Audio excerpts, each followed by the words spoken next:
help me welcome Mr. Mark Bunn.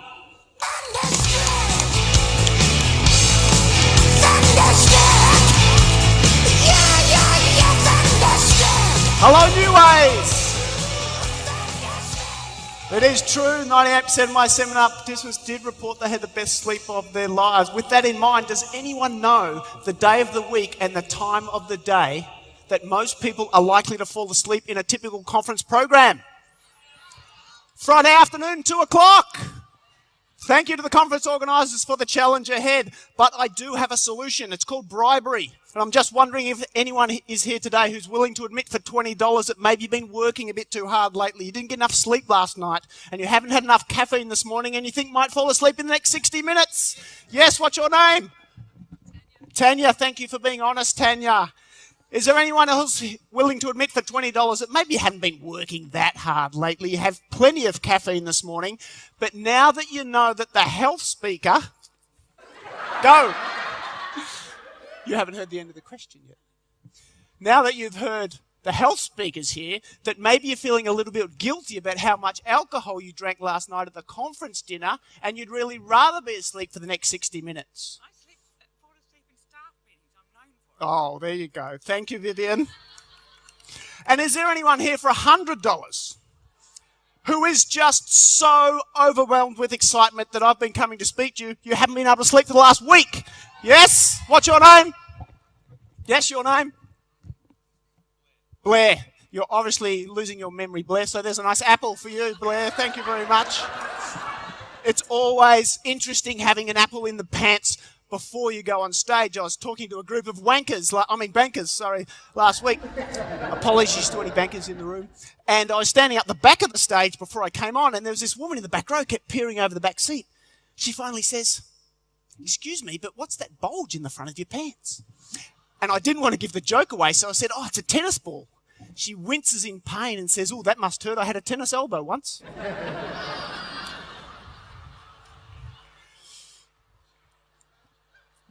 Always great to come back to Adelaide. I know many of you don't come from AFL states. I know some of you come from New Zealand and some even from Asia and Europe and America. So my apologies, but I do think you can still appreciate this story. And whenever I come to Adelaide, it reminds me of my favourite story of all time. And in fact, it was a couple of years after I retired from football. I had a friend coming from overseas to Australia, so I thought, what better way to introduce him to the AFL? I'll take him to the MCG. My team, Hawthorn, we're playing the Adelaide Crows. So we get there nice and early. We're standing out the front of the ground. These two little kids, about 10 years old, and they're kicking the ball to each other. All of a sudden, out of nowhere, this huge German Shepherd dog comes bounding across Punt Road, across the grassland, dives on one little kid, starts mauling him in front of everyone. Within seconds, his mate sees what happens, starts charging towards his mate, bends down mid-stride, picks up a stick from 6 feet away. He dives on the dog, wrestles the dog off his mate, starts beating him off with the stick.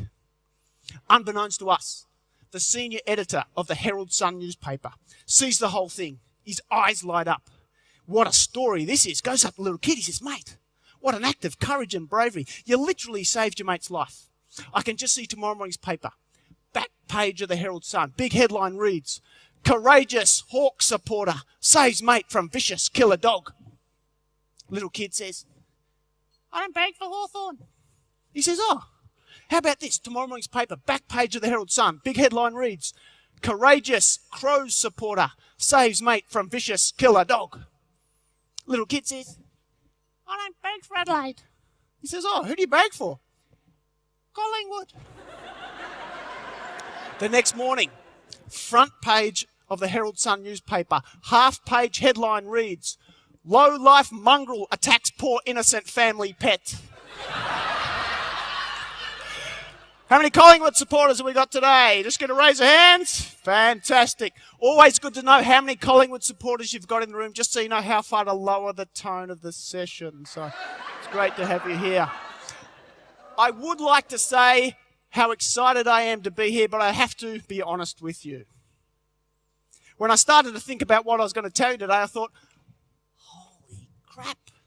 When I go to speak to a corporate group, I can basically tell them anything I want about health and they wouldn't know any different. But I started to think of you guys, and I'm thinking, oh my God, nutritionists, naturopaths, dietitians, health experts in their own right who know far more than me about many different areas of health and well-being. I hear Isha this morning talking to you. I'm thinking, I better change my underpants. So I really acknowledge how much you already know about health and well-being. And so today I don't want to talk and patronize you about you should exercise and you should eat your fruit and vegetables and all that sort of stuff. What I want to do is maybe go a slightly different track and really just to remind you about much of the things you already know. And particularly that the most important thing about health is our state of health, how we feel. And to remind ourselves about the ultimate. And to do that, I want you to remember that day. Maybe it was this morning, last week, last year, but can you remember one of those days where instead of your first thought of the day being, oh God, I'm still alive? Can you remember one of those days where you bounce out of bed with the birds, you feel light, clear and energized? You have some Maximol, you have some New Vera, you're ready to go. You jump in your car to go to work, you get every red light. This day doesn't stress you. Some maniac cuts in front of you. This day doesn't stress you. You turn on the radio and it's Britney Spears. In that moment, you realize everyone's got their limits. But you're not suicidal. You get to work, good energy, good vitality. You're so fired up. You fly through the day. The only hiccup in your entire day is about 4 o'clock in the afternoon where you lose all conscious control over your right arm and completely against your wishes, it reaches down to the bottom drawer of your desk and starts force-feeding you chocolate. But you have some jewelry infusion ready to go again. You got so much energy. You go and play with your kids, do some exercise just when you think they couldn't possibly get any better. You go home, turn on the television, and Big Brother is nowhere to be seen. Who can remember that sort of day? Feel fantastic, rise to any occasion. Who feels like that? Yes. A couple of guys at the front here, obviously on Viagra. Who feels the opposite? Let's be honest. Maybe you feel a little bit older than your years. Anyone feel like that? That's what I like to hear. No one in the audience. Just in case in 50 years' time you do feel like that. Do you actually know when you're getting old? You know when you're getting old, when your partner says, darling, come upstairs and make love. And you say, pick one, I can't do both. But today we've got some good news and some bad news.